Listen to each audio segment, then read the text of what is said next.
Hi, my name is Carol. In my case, the Lord actually proposed to me in my quiet time, and it was a very amazing time with him as I was journaling, and he told me that the man that I had had questions about was the one that he had chosen for me. And so he was asking me to come alongside him and to support him, and that he was going to bless the work that he had planned for us together. And so I knew that I married the right guy. And that made a big difference down the road, because what happened is he ended up passing away and leaving me with 3 little kids to raise as a single parent. If I had not known that I was totally in God's center, he was in the center of his will, I think I could have wavered a little bit more, but because of the way it all began, that was very helpful. We were in Brussels, actually, when we met, and he was there. He was showing symptoms of illness in his body that the doctors there diagnosed as arthritis, and his symptoms got worse. And when he went to the doctor again, the diagnosis came back different, and he had spots all over his legs that were like sores and that kind of thing, and it was a vasculitis kind of illness.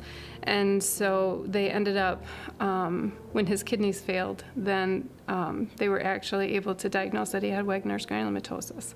And that is a disease that attacks one organ at a time, one of your vital organs at a time. And, well, maybe not just at a time, because in his case, the kidneys went, and then later, after he was dealing with that and dialysis and that kind of thing, his lungs were affected, any bronchial passageways and that kind of thing. It was just a lot of things all at once.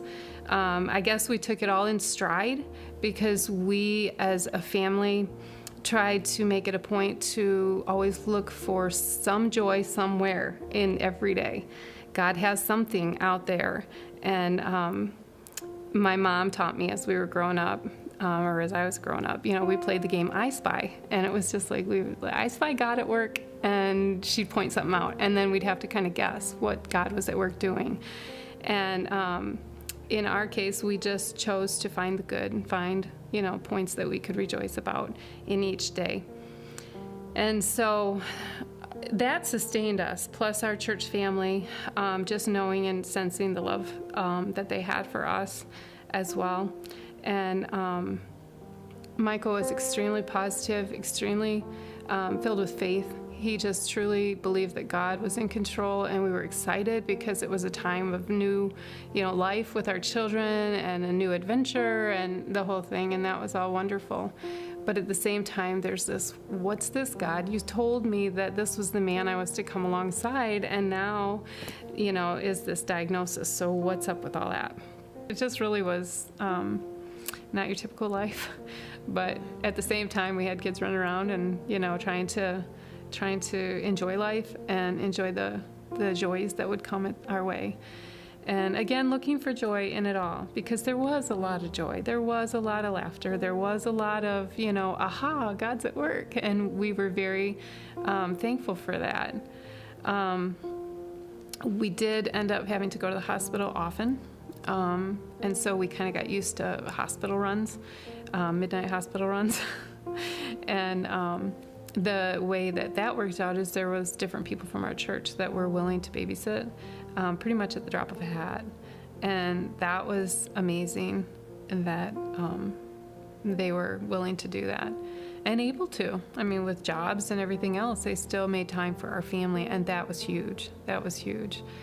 Just being there, just practically helping us where we practically needed help, Sometimes people wonder, what can I do? Well, think about the practical things of life and just kind of step in, and it will be a blessing. It will. Anyway, there came a time that midnight run meant that he couldn't come home. And so I believe it was probably on a Friday that, he just was like, I need to get to the hospital again. And I'm like, okay, well, all right, I'll call the sitter and we'll be on our way. So we did go, and he was different than other times. He was doubled over in a lot of great pain. So he was in ICU and he was on life support. He couldn't communicate at all, but we were told that he could hear us and that he could feel touch. And so I read to him a lot. I read the word to him a lot. And I talked to him a lot about his kids and how his kids looked up to him and how they loved him and how I did. And, you know, it just was, it was a hard time, but it was good.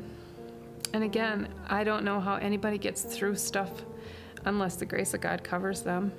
In my experience, God's grace was there. And it was very real.